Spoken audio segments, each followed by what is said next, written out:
Side खबरों के लिए सब्सक्राइब करें फ्लेम मीडिया और उसके बाद बेल आइकन को प्रेस करें ताकि सबसे पहले आपको मिले एक्सक्लूसिव खबरें।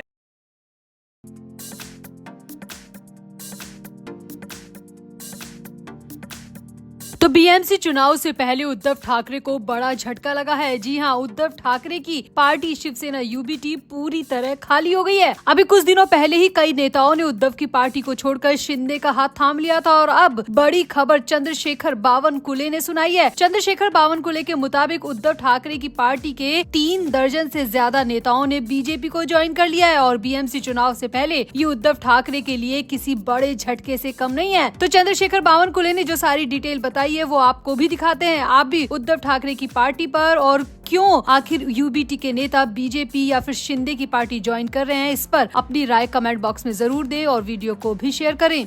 तो एक तरफ तो जहां महाराष्ट्र में बीएमसी चुनाव की तैयारियां चल रही है, हर पार्टी अपने अपने तरीके से बीएमसी चुनाव में मैदान में उतर चुकी है। यहां तक कि उद्धव ठाकरे की पार्टी ने तो बीएमसी चुनाव अकेले ही लड़ने का ऐलान भी कर दिया। मगर इसी बीच बेहद बुरी खबर या फिर कहें कि बहुत बड़ा झटका उद्धव ठाकरे को लगा है, क्योंकि उद्धव ठाकरे की पार्टी के 35 नेताओं ने एक साथ यूबीटी को छोड़ दिया है और बीजेपी को ज्वाइन कर लिया है। खबर के मुताबिक संभाजी नगर जिले के शहर अध्यक्ष विश्वनाथ स्वामी के साथ साथ शिवसेना यूबीटी के 35 नगर सेवक बीजेपी में शामिल हो गए हैं। महाराष्ट्र बीजेपी अध्यक्ष चंद्रशेखर बावनकुले की माने तो ये उद्धव ठाकरे की शिवसेना के लिए बहुत बड़ा झटका है और बीजेपी के लिए बहुत बड़ी उपलब्धि है। चंद्रशेखर बावनकुले ने कहा कि संभाजी नगर जिले से तो यूबीटी का पत्ता ही साफ हो गया है। यूबीटी अब कहीं पर भी नजर नहीं आ रही है, क्योंकि यूबीटी के एक साथ 3 दर्जन नेताओं ने बीजेपी को ज्वाइन करके उद्धव ठाकरे को बड़ा झटका दे दिया है। चंद्रशेखर बावनकुले ने आगे कहा कि उद्धव ठाकरे ने उन विचारों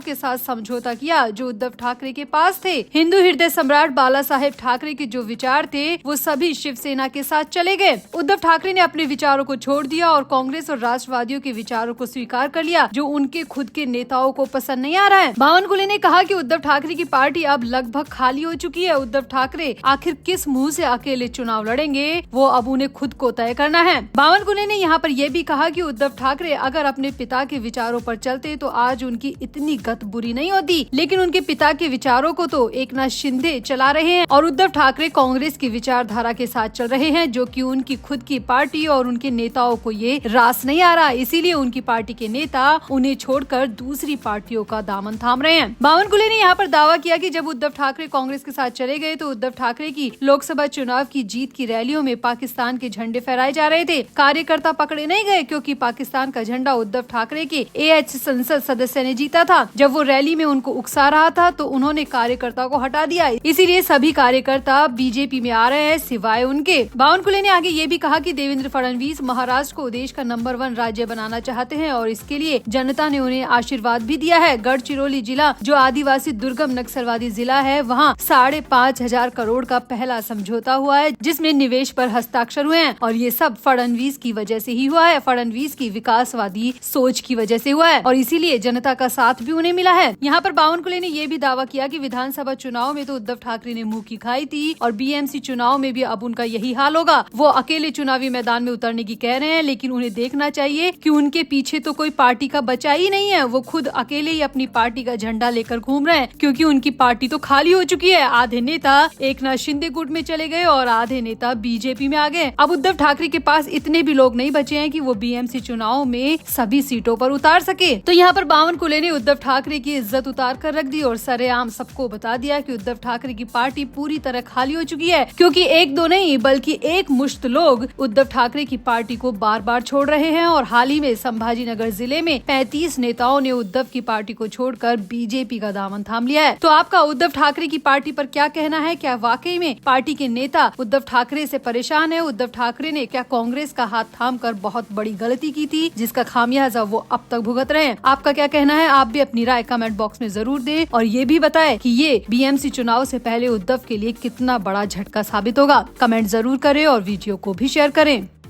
तो सैफ अली खान पर जब से हमला हुआ है तब से कहीं ना कहीं शक की सुई गहरा रही है कि क्या वाकई में ऐसा हो सकता है कि एक इतने बड़े अभिनेता के घर में इतनी सिक्योरिटी होते हुए ऐसा हमला हो जाए, कोई चोर उनके बच्चे के घर में घुस जाए और किसी को कानों कान खबर भी न लगे। इसके बाद करीना कपूर और उनके बेटे की नैनी के बयान भी अलग अलग नजर आए। इसके बाद वापस से शक गहराया। अब वहीं जब सैफ अली खान अस्पताल से बाहर आए तो वो बिल्कुल चंगे नजर आए। कहीं पर भी उनको देखकर ऐसा नहीं लगा कि वो इतने बड़े हमले से ठीक होकर आए हैं। लेकिन जहां लोगों के मन में ये सब सवाल उठ रहे थे, वहीं पर अब राजनेताओं ने भी इस पर टिप्पणी कर दी है। खुद सीएम देवेंद्र फडणवीस के मंत्री ने सैफ अली खान पर हुए हमले पर सवालिया निशान लगा दिया है। महाराष्ट्र के मंत्री और बीजेपी नेता नितेश राणे ने पुणे की एक सभा में साफ साफ कहा कि आप मुंबई में बांग्लादेशियों को देखिए, वो सैफ के घर में घुस रहे हैं। पहले वो सड़क के किनारे खड़े रहते थे, अब उन्होंने घर में घुसना शुरू कर दिया। इतना ही नहीं, नितेश राणे ने तो यहाँ तक कह दिया कि वो सैफ अली खान को लेने आए थे तो लेकर क्यों नहीं गए, कचरे को छोड़कर क्यों चले गए। यहाँ पर नितेश राणे ने आगे कहा कि देखिए, मैं ये सब यूं ही नहीं कह रहा हूँ, बल्कि ये सैफ अली खान पर जो हमला हुआ है उसके पीछे की सच्चाई मुझे पता है और पुलिस जल्द ही इस सच्चाई को सबूतों के साथ पेश करेगी। नितेश राणे ने कहा कि मैंने क्या, आपने भी देखा होगा कि सैफ अली खान जब हॉस्पिटल से निकल रहे थे तो वो बिल्कुल सही नजर आए थे, बिल्कुल चंगे नजर आ रहे थे, पैदल चलते हुए नजर आ रहे थे, डांस करते हुए नजर आ रहे थे। ये सब इतने बड़े हमले के बाद कोई भी मरीज नहीं कर सकता। नितेश राणे ने कहा कि सैफ अली खान को देखकर क्या किसी को भी लगा कि उन पर इतना बड़ा हमला हुआ है। उनकी रीढ़ की हड्डी में इतना बड़ा चाकू फंसा हुआ था और वो 4 दिन बाद ही बिल्कुल पैदल चलते हुए, डांस करते हुए अस्पताल से बाहर निकल रहे हैं। क्या ये सब सिर्फ ड्रामा नहीं है? और अगर ड्रामा नहीं है तो सैफ अली खान इसके सबूत दे, वरना सबूत हम देंगे, क्योंकि हमें अच्छी तरह पता है कि ये सिर्फ ड्रामा है, स्क्रिप्टेड है और ये सब क्यों किया गया है ये भी हमें पता है और हम इसकी सच्चाई भी जनता के सामने जल्द ही पेश करेंगे, सबूतों के साथ पेश करेंगे।